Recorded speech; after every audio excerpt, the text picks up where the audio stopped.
following show is a paid program.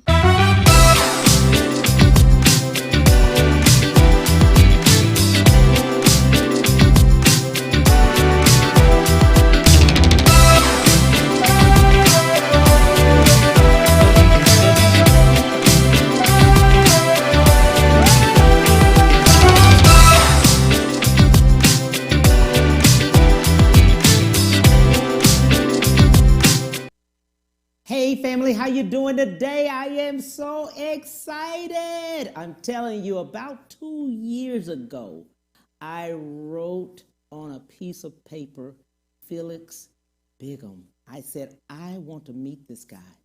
I've got to meet him. Can you believe he's the brand manager of Rolls-Royce, McLaren, and Lamborghini? They are the first one and the only still African-American owned Rolls-Royce, McLaren, and Lamborghini in the entire world. Hello, my friend, Mr. Felix. Man. Hi, Cam. How are you? I am excellent. I so appreciate you. Sometimes they say, or they always say, God used to say, write it down and make it plain. 2 years ago, way before this, I wrote your name down because I remember reading over and over of how you guys started. And I said, I really want to meet him. And look at God. Yeah, look at him. He looks good on you, Cam. He looks real good on you, my friend. Let's talk about it. Let's get started. Let's find out how all this happened, how all it started. Where did you start? How did you get into the industry of automobiles? Well, it was my wife's idea. We were broke, going through some very difficult times, and financially, I had been separated from the United States Marine Corps, which I served for about 11, 12 years. And being separated, it was like trying to figure out something to do. And so she had witnessed some other people, other men that had gotten out of the Marine Corps and had done well. And I had tried a couple other things, Zales jewelry, I managed that, and then went to New York Life, and then from New York Life, and things didn't go, they went well, but then it didn't go well. Trying to manage a portfolio, trying to build a portfolio early in the industry I was very unfamiliar with. And then when that kind of went south, we really kind of hit a hard place. So we were really trying to figure out how we were going to make it as a young family, having 4 children, right? And in our first home that cost us about $58,000. And so on the verge of almost losing all of that, the house, the car, and then having to bury both our mothers within 45 days. It was a traumatic portion of what I would call God's love story. Yes. And so one day I was sitting there trying to figure out what I was going to do.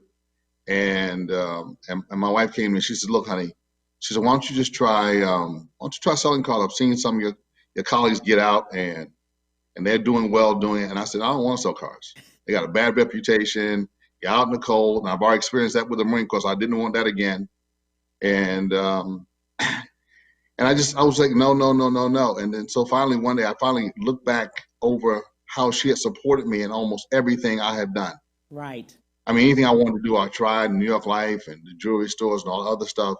Whether it was success or failure, she supported it. So I said, well, the least I could do is give her the respect she deserves, at least try it.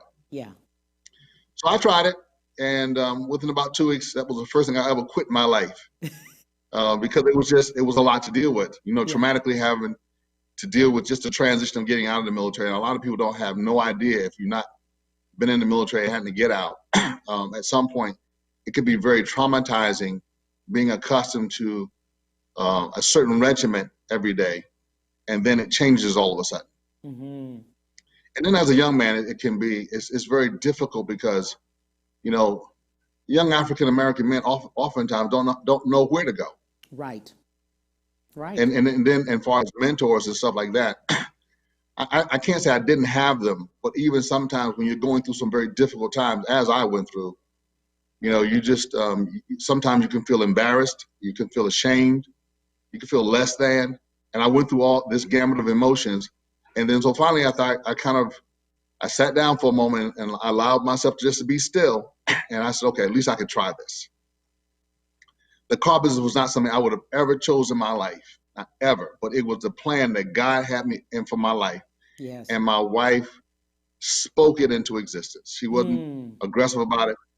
She would give me $5 to go to work back and forth every day when I was working for New York Life.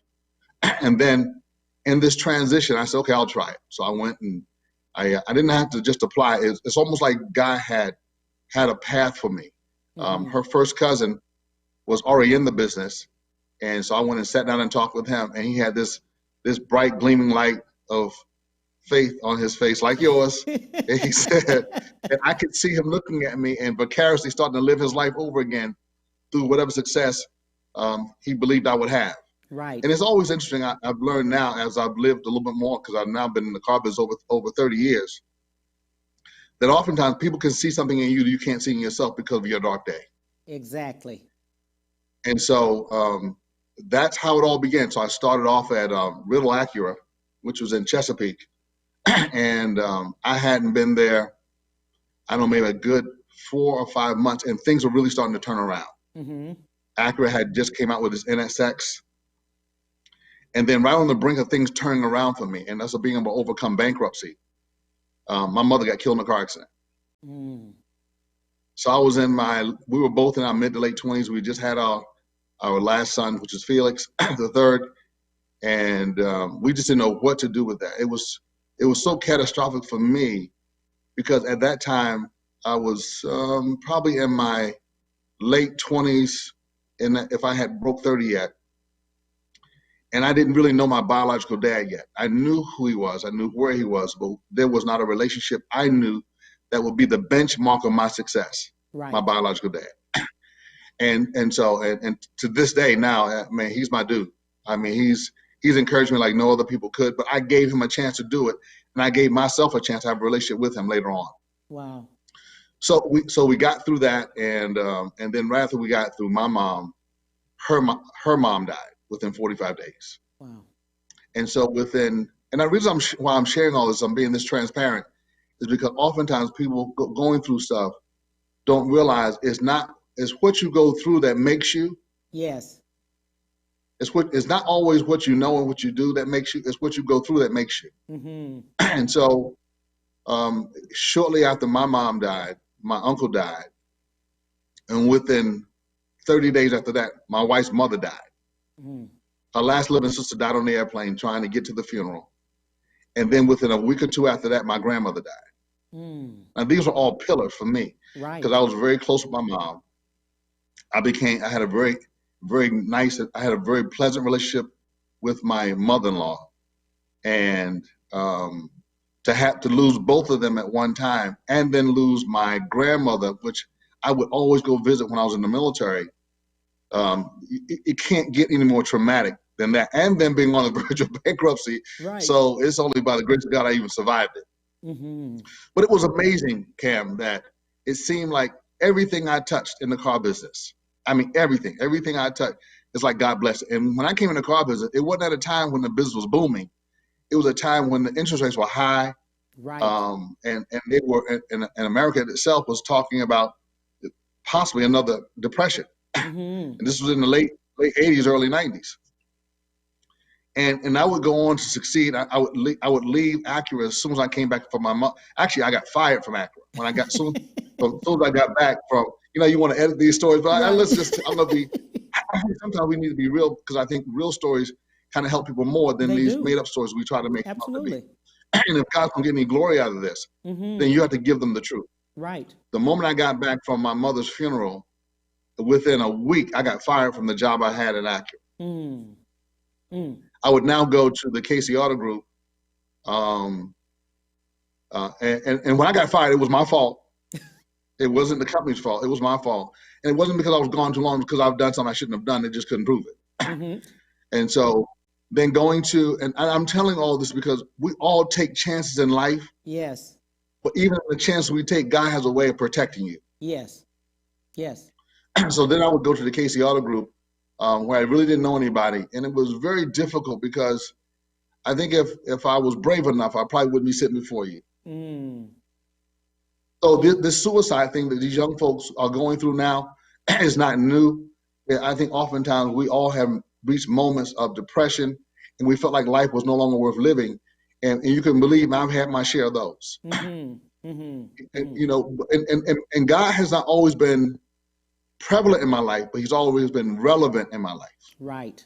Mm-hmm. So as I got to as I got to the Casey Auto Group, following my cousin, my wife's first cousin, he leaves not long after that, and then after he leaves, I decide to stay, Mm-hmm. and that now will become my benchmark of success. Wow. My first 6 months with the group, I did extremely well, and I had a conversation with the owner, which was Art Casey at the time, and still is. And I shared with him. I said, next year, I had never done this before. I said, next year I'm gonna make $100,000. This is in 1990, I believe, 1990, 1991. He kind of chuckled, and me, young people don't know how to be scared. Right. Okay. When they are relevant to when things are relevant what they want to do. Mm-hmm. And so in doing that, he kind of chuckled, and I looked over at my wife. I said, I don't think he took me serious. Mm-hmm. And so before she could grab me back, I done tapped him on the shoulder again. I said, Mr. Casey. He said, yes, Mr. Bighem, how can I help you? I said, I was serious. I don't think you took me serious. And so in the moment, he calls the GM over, at that time, which was Jay Malone. And he says, Jay, look, he said, Felix has made his mind up that he's going to make $100,000 next year. Now, I did not know at that moment that there was not a salesperson in the group in the 1990s that was making that kind of money. Mm-hmm. I think their best salespeople at that time were making, I guess, somewhere between 60 and 70,000. Right. And I had never made more than about $40,000 or $50,000 a year before that moment. Right. And so he brings Jay over, and he said, look, he said, Mr. Bighem has already made a decision. He's professed that he's going to make $100,000 next year. And what I'm sharing with you in front of him is that we're going to do everything we can to help him. Wow. Wow. Now, that's what he said. Mm-hmm. That had to have been one of the hardest years I had to deal with my emotions, anxiety, and frustration ever. It seemed like everything was against me. Mm-hmm. By September of that year, Cam, I had already made 99. And his son came to me that same year. By September of that same calendar year, his son, Sean, came to me. He said, look, my dad and I had breakfast this morning. And he said to me that he's actually got a salesperson that works for me that's going to make over $100,000 this year. And we haven't seen that in the history of this group in some time. And I would now go on to set a benchmark for the group that the possibilities of making $100,000 a year legitimately was on the table. Mm-hmm. Mm-hmm. So now that would go on to be, I would go on to be salesman of the year that year. And of course, I shattered the goal of 100. But I didn't do it just by saying it. I worked. Right. And I worked. And I worked. And so I would listen to, at that time, The Sounds of Blackness was out. And I remember the song, My Back Was Against the Wall. Yeah. I got more bills than money can pay. Yes. But I know just who to call on. And so that was my, if Shaft had a theme song, that was my theme song at the time. Right. And while I listened to the song, sometimes on my way to work, I would cry. And, but then when I got to work, I worked. And so I really believe I got the help I needed, but not knowing what help I needed, because keep in mind, I had never done this before. Mm-hmm. But I would go on that year, and 8 years later after that, to be consecutively their salesman of the year, and then shatter goals that had not been made in some time. Wow. And I can't say I was always happy in those years. I was in my mind, and I was successful, because now I'm having to live these years without the people, or the person or people that I love the most, which is my mother-in-law, my mother, my grandmother. And so they got in my mind a chance to see none of this stuff. Right. And so I would finish my career at Casey, probably back in 2001, 2002. And then I would join with Thomas A. Moorhead and Joyce A. Moorhead at what we called then BMW of Sterling. Well, let's do this real quick. Let's see a video of Sterling Motor Car.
Wow, just excellent. Excellent, excellent, excellent, excellent. I want to read something that you said, my friend. From coming from bankruptcy and all, and then coming to now, it says Felix Bighem speaks directly to the hearts and minds of people from all walks of life, helping them to discover their purpose and destiny in business and in life. His desire to help people by alleviating the conditions that seem to keep them disenfranchised, and this has kept him in the business of selling cars as a vocation and fulfilling his purpose. He provides the best service possible to all clients and treat everyone as first class regardless of their financial status. You say, my friend, I consider it a privilege to be used by God in any capacity that he says. I just want to live out my call and in many ways help people discover their purpose and experience the victory that comes with the destined life. My friend, you've done that. You've done that. And I want you to know that. We appreciate you so much. Thank God for you. God for you stepping out those 30 years ago. And I wanted you to know that. Thank you. Let's show some pictures of my friend real quick. We're going to show some, hold that thought. We're going to show some pictures of him in his style. Let's show some pictures. There you go. That's Mr. Felix right there. That's Mr. Felix. And him on the plane.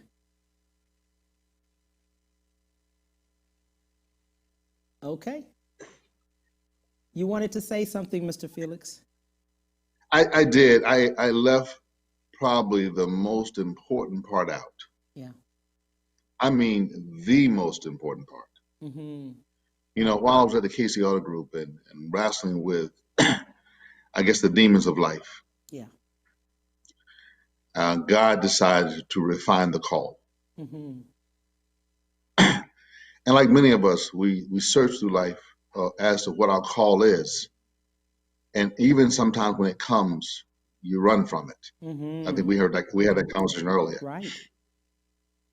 As God would begin to define this call, business for me increased. It didn't decrease. Right. But I got the business and the call. Mm. And I remember at the time we were worshiping at Second Calvary in Norfolk. And the pastor was Jeffrey Guns, which he still is. And we started learning a lot about things we knew nothing about coming up in church. He was a great teacher. And as he began to teach, he also implemented the things he taught about, tithing and offering and things of that nature. But then there was a very pivotal shift that would take place in the ministry. He began to share with me, and he started teaching on fasting and praying. Mm. And I remember my wife said, honey, we're going to commit to this. This is before fasting and praying is as it is now when people start talking about the Daniel fast. No one talked about the Daniel fast back in those days. Mm-hmm. And I remember it was a 21-day fast we were committing to. He gave us information pertaining to it. And because I was asthmatic and I had different issues as far as my eating habits, I had to consult with my doctor to make sure I could fast. And so I did. And so we went on this 21-day fast. At this time, because this is going to open the door for something else, mm-hmm. I had some very strong, God opened the door to me to end up in places I never thought I would be. Right. Teddy Riley became a very powerful client of mine. And he wasn't just a client, he became like family. Mm-hmm. And he kind of welcomed me in. And now I would get introduced to a whole lot of different artists that we now know, from Michael Jackson, Whitney Houston, Patti LaBelle. And these are people I was exposed to. And I thank God for being exposed to the people at that level then. So I'm not overwhelmed by it now. Right. And I realize they're just people too. Mm-hmm. And they just want life just like we do. Mm-hmm. And as we started that fasting process, I committed myself to the fast. Wow. And when the fast came to its end, the ministry that God would now call me to, I was already serving in the capacity of pastoring people from a dealership. Mm. Mm. And I cannot tell you from being taught by Jeffrey Guns and other ministers and preachers around the Hampton Roads Beltway, Dwight Riddick, Ronnie Joyner, and I'll miss a lot of names just if I keep naming people. Right. But they were very adamant and anal about me learning it the right way and doing things the right way. Not so much as being traditional, but at least having a sense of an identity of how God was working with me and in me and through me. Right. When it came to what people were getting. They weren't just getting an automobile. Right.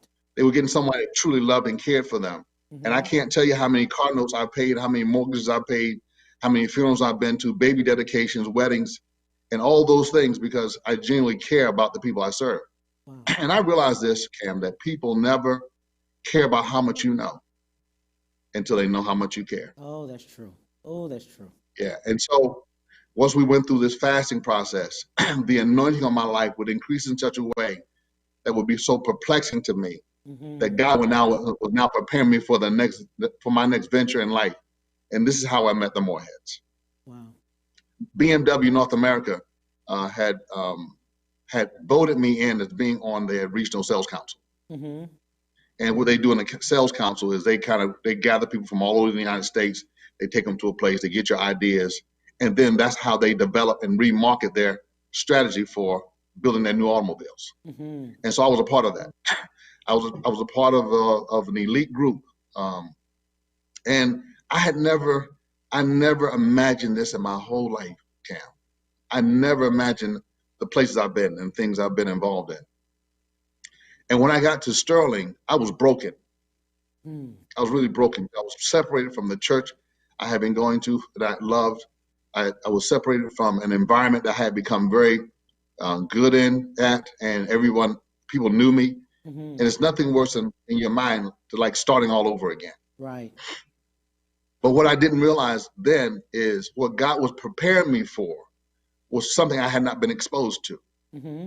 There was a degree of wealth that I was not familiar with that's in this northern DC corridor.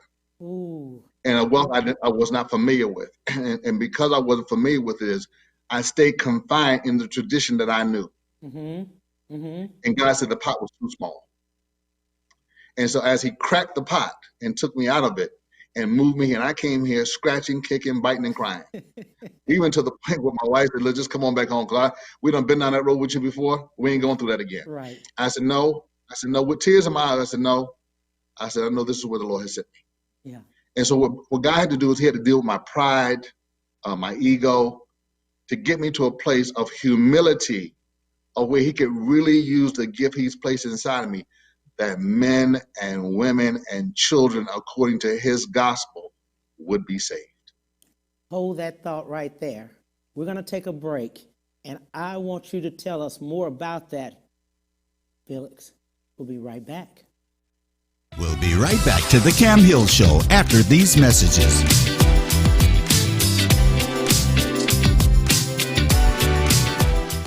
During the season's best sales event, Ron Carter Cadillac delivers 0% APR for 72 months plus $2,500 bonus cash on all 2020 XT4, XT5, and XT6. Or drive 2020 XT4 Luxury Collection only $299 a month. 2020 XT5 Premium Luxury Collection just $369 a month. And first ever 2020 XT6 Premium Luxury Collection just $399 a month. All for 39-month lease with just $1 down. RonCarterCadillac.com.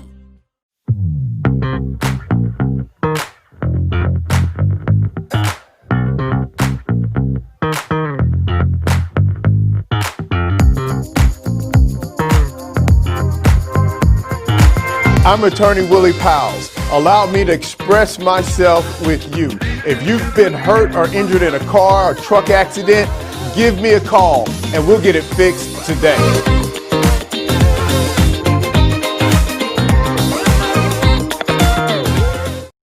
When it comes to protecting yourself and your partners, all the information out there can be overwhelming. Visit our website. We are a free and confidential service striving to help you stay informed and stay notified. We are committed to a healthy Houston. Have you been injured in an 18-wheeler accident, truck accident, car accident? Was someone texting and ran into the back of you, not paying attention? It doesn't matter what it is. Give me a call, attorney Willie Powles. We'll fix it today. The number is 281-881-2457. Again, that number is 281-881-2457. We'll fix it today. Call attorney Willie Powles. And now back to the Cam Hill Show.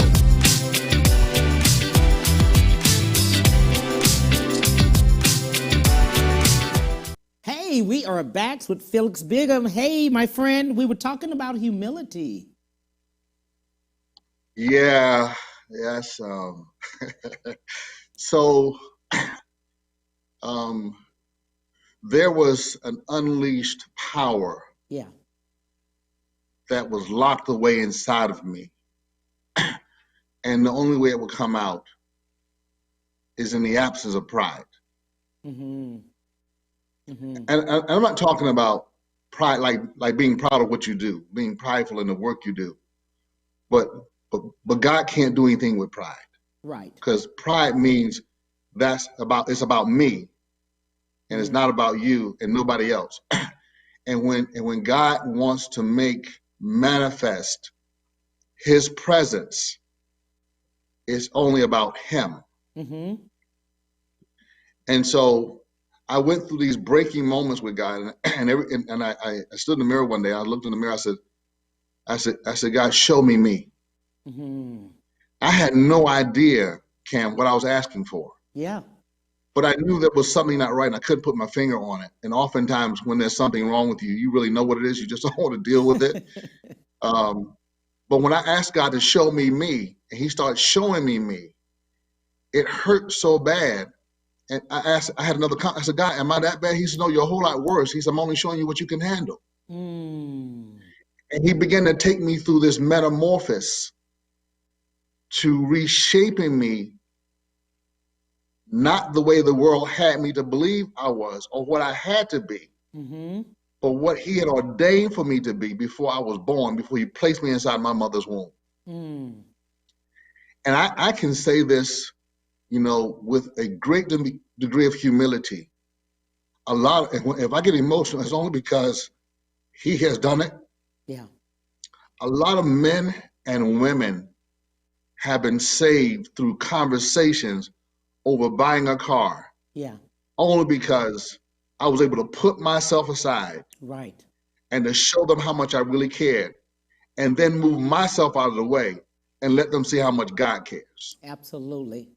On this morning, I will tell you something. A friend of mine, Garland Dabney, he's probably looking right now. He's out of the D.C. area, Virginia, D.C. area.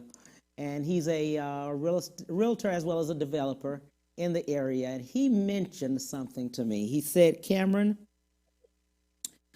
I remember Mr. Bighem coming to my church and giving away cars to 4 single mothers. So let's look at that. This is First Baptist Church of Glenarden, and it's in the Virginia area. Let's look at the video. On behalf of Thomas and Joyce Ann Moorhead, the presidents and chairmen of the Sterling Motor Group, we have decided as a group to give one of your members a car.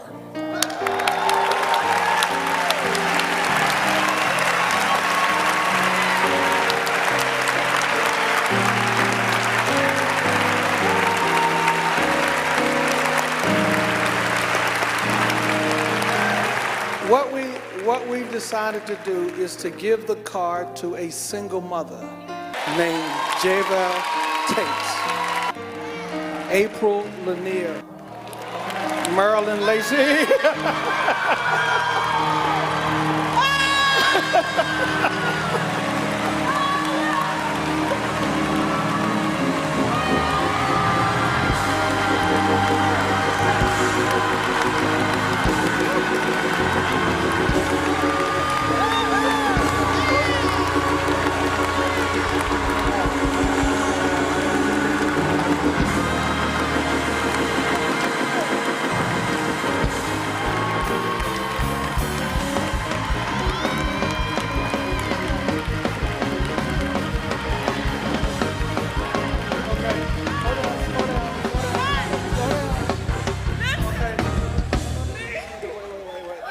So, listen, Marilyn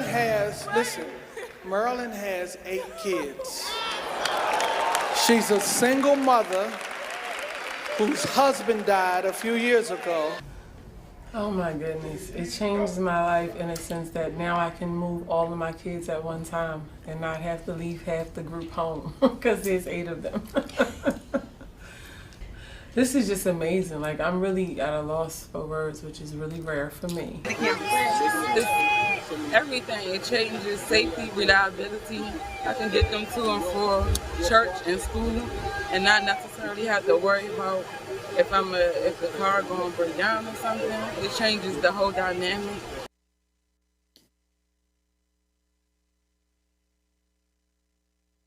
So family, just to understand what was happening, that was 4 single mothers, and one of those mothers had 8 children. and she would Yeah. have to leave half of her children home, drop them off wherever she was going, and then go back and pick up the rest and bring them with her. Now she could take all of them. My God, it was 4 mothers when they announced only one single mother. That was the whole thing. Well, Cam, actually, it was 4 services that day. Okay. Mm-hmm. Mm-hmm. So my wife and I got there that morning about 5:30, 6 o'clock in the morning. Mm-hmm. And I can't even tell you how nervous I was with the whole thing, and I was giving the stuff away. But it's something about walking into an atmosphere. Yes. Where God is present. Yes. Yes. I don't care how big or bold you think you are.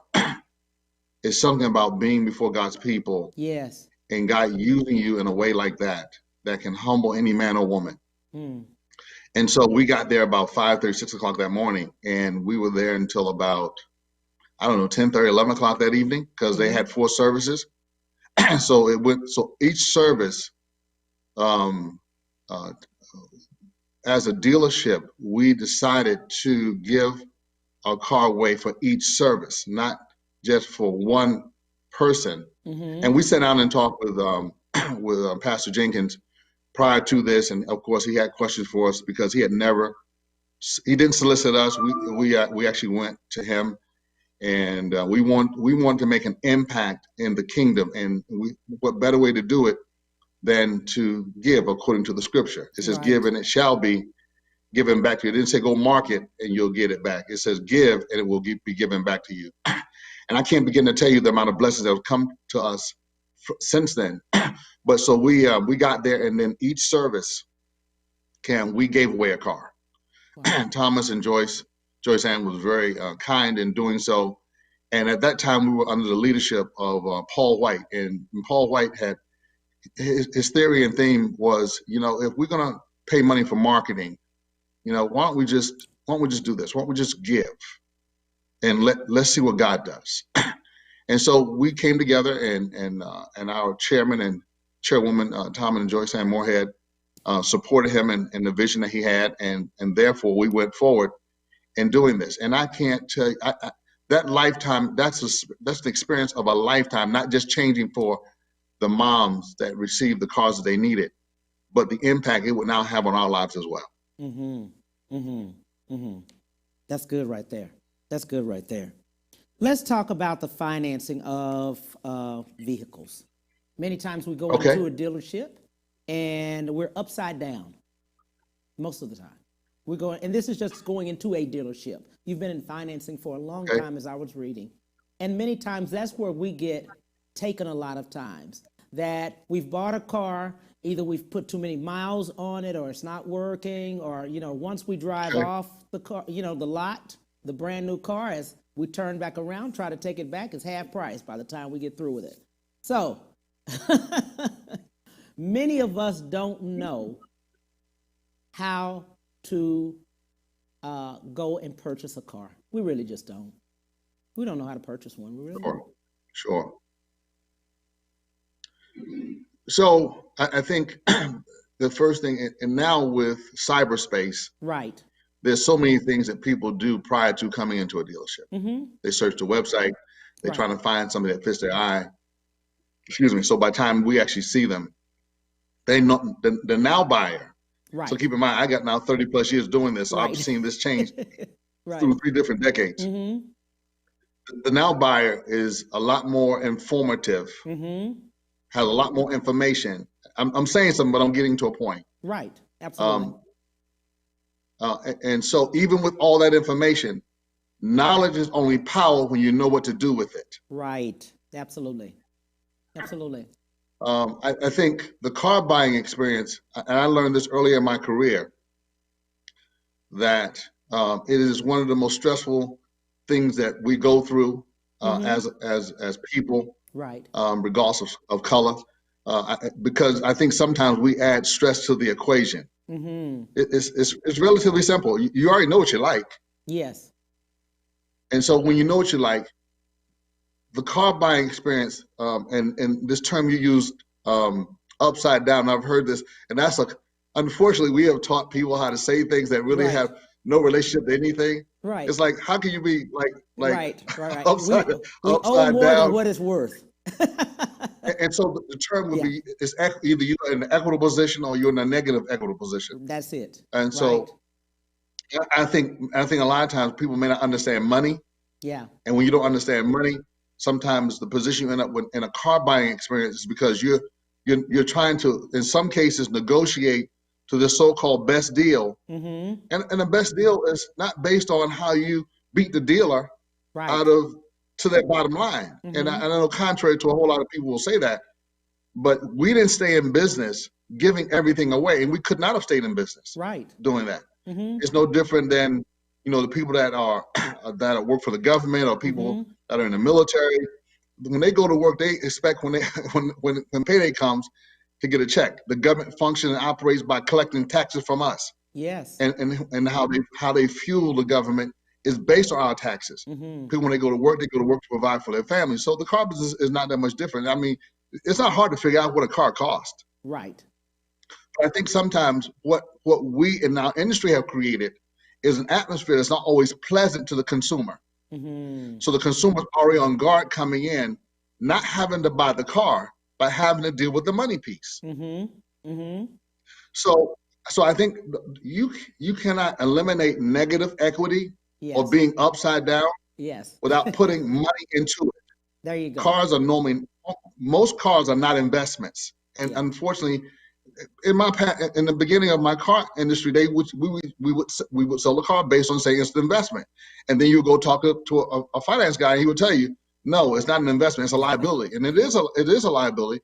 It can be an investment, but you got to put enough money into it to make it an investment. So in the car buying experience and having to deal with the financial part of it is a lot of people now have access to credit unions. They have their own resources.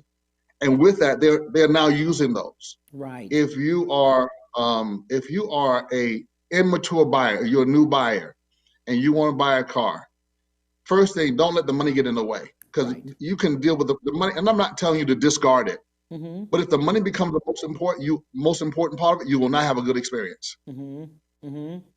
So then you have to determine what you're willing to pay for it. That's reasonable and equitable. You mean you want the deal to be good for the dealership? And I know this is contrary to what a lot of people will want to hear, but if you want a good experience, you should care about the other person sitting in front of you that's going to serve you. So the person sitting in front of you shouldn't be a slave to you and walk away with whatever it may be, because I think a lot of people don't understand the process of how they get paid. A lot of these guys these guys and gals that sit in front of you only get paid based on how much the dealership makes. If the dealership doesn't make anything, they get paid a minimum. Sometimes that minimum could be $50. Sometimes it could be $200, but it won't be much more than that. So, but having to deal with negative equity, you can't get rid of that without putting money into it, if that answers the question. Absolutely. Absolutely. We want to also talk a little bit about a person's credit when they're going. Sure. To it. Let's talk a little bit about their credit. Many times we go in and not being prepared and understanding credit is involved. Whoever picks us up or whatever the finance company is, they're actually looking at our credit as a resume. Will this person pay back? And what timely fashion will they do it? I'm glad you use that term, that your credit is your form of a resume. It is, yeah. Most people, when it comes to, I would say the people that don't understand credit are probably more of a younger generation, a newer buyer, opposed to an older buyer. But if it is, your credit is your signature on paper. Right. It's the value of who you are as a person sees you, because they don't get a chance to see you another way. So when they look at your credit, that's the only way a bank will consider you, one way or the other. Right. In the car buying process, now there's a credit score. At one time, it wasn't so much as a score, it's just how you lined up in the bureau. But now there's a score. That score will weight you on how you get processed in the bank's portfolio. So if you got a credit score, let's say 600, you won't get the best rate that's available. You're gonna get what the bank what the bank qualifies you for. And oftentimes the dealer don't control that. Because dealers make money off credit. There's three ways a dealer makes money: selling of the car, selling of a used car, and on the finance side of it. We don't make as much money always on the finance side of it as we may do on the sales side of it. But the process of it, when it comes to the credit, your credit portfolio means everything. Nowadays, I've seen credit scores as high as 900, wow, which is the highest you can get. Wow. And I've seen them as low as 200 and something. So that's a wide spectrum. Right. The person that has a lower credit score, all they have to do is maintain and pay their bills on time. Ooh, paying on time, I don't mean if you have a due date of the 1st and you pay it on the 1st, you already late. You might have to say that again. You might have to go right back over that. Yeah, if your payment is due on the 1st and you pay it on the 1st, by the time the banks get it, it's going to be on the 2nd, 3rd, or 4th. Right. You're late. And contractually, what most people don't understand is the moment you're late, they have a right to repossess that property. Mm. It's in the contract. Mm-hmm. Most of them won't do it because they're still hoping that you'll pay. And most of us have this cycle of paying. Well, I know payment's due on the 1st, but I got grace. No, God is the only one that offers grace. The banks don't offer grace.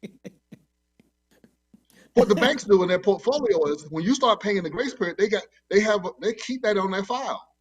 Mm-hmm. Mm-hmm. And so next thing you know, your credit score may start dropping. Yes. Because you're paying in the grace period. Mm-hmm. Mm-hmm.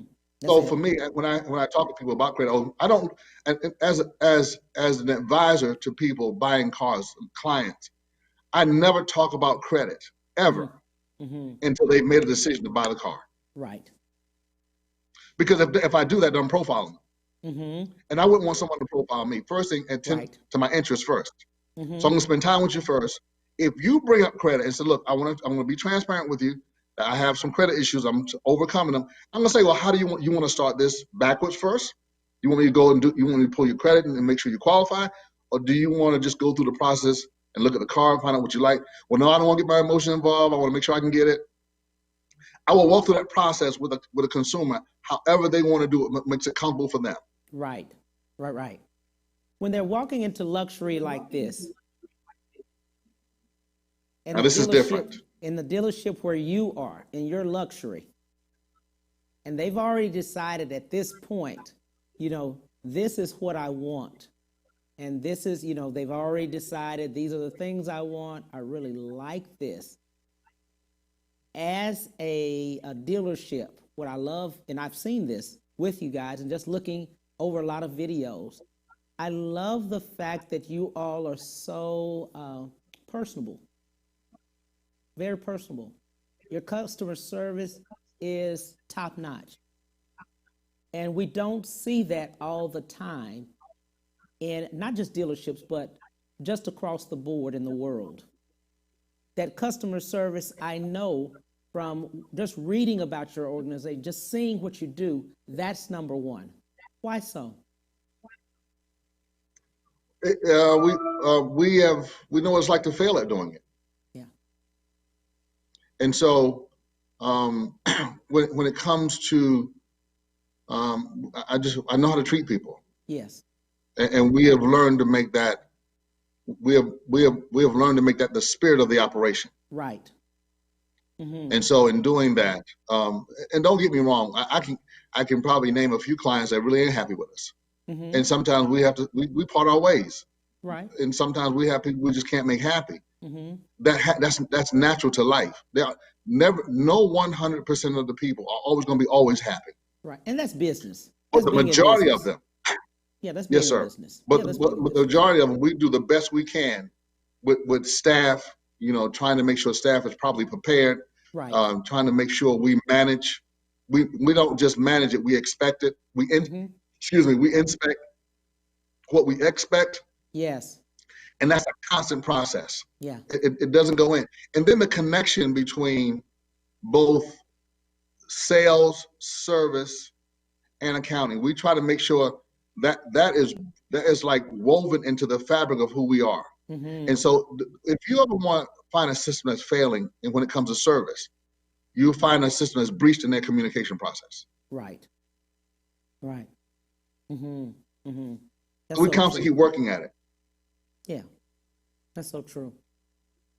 Well, my friend, I tell you, what would you like to leave with the viewers? What would you like to tell them? And just talk. Well, if you get anything from me today, know that God is real. And I'm not saying that in a very passe kind of way. If you have not heard anything about what I've talked about in my life, and I'm giving you just snapshots of my life, but he has done some miraculous and marvelous things in my life as it pertains to the car business and outside as well. My family and I are always graced by what God does, and we are thankful for the people that have participated in our success, that continue to do so. It's been very encouraging. We have had shoulders to cry on, and many shoulders and our shoulders have been there for many to cry on. And the car business, as in any other business, has become our family's ministry. And so the biggest thing we want anyone to know is that first, we love the people we serve, and that we realize that we may not always agree, but we learn to agree without, we learn how to disagree without getting upset. And so we can still maintain the cohesiveness of having the camaraderie of what we call a family. And with that, I can say to you, God bless you. I thank you for listening to me and allowing me to be a part of your time. And I can't wait to see how God blesses Cam Hill. Wow. I surely appreciate you. God bless you. God keep you. And my God, keep covering you. I'm telling you, Yes, sir. This has been, for me personally, a true gift. It's one of those gifts that Christmas is coming up, and I've already opened my box. I appreciate you so much. Merry Christmas to you. Happy New Year to you, and Happy New Year for everything you do. Keep going. Keep doing you. And I am so, so, so happy to have met you, my friend.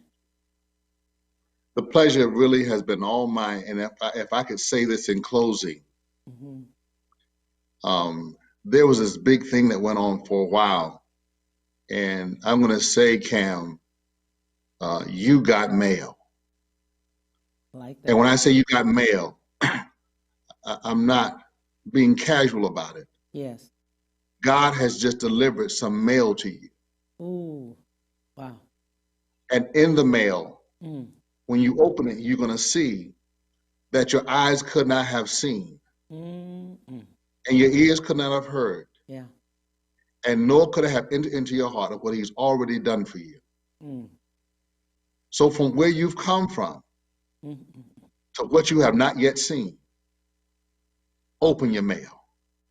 Thank you so much. God got a great blessing in store for you. Ooh.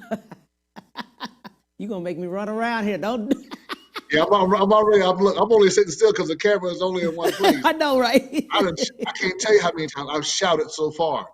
And I am so excited about not what's happening just at the dealership, about what the Lord is doing in this season. Yes. I mean, this is not a season of famine. God has blessed us in a way that we have seen some things in this season that our eyes have not witnessed. Yeah. And God has kept those who trust him.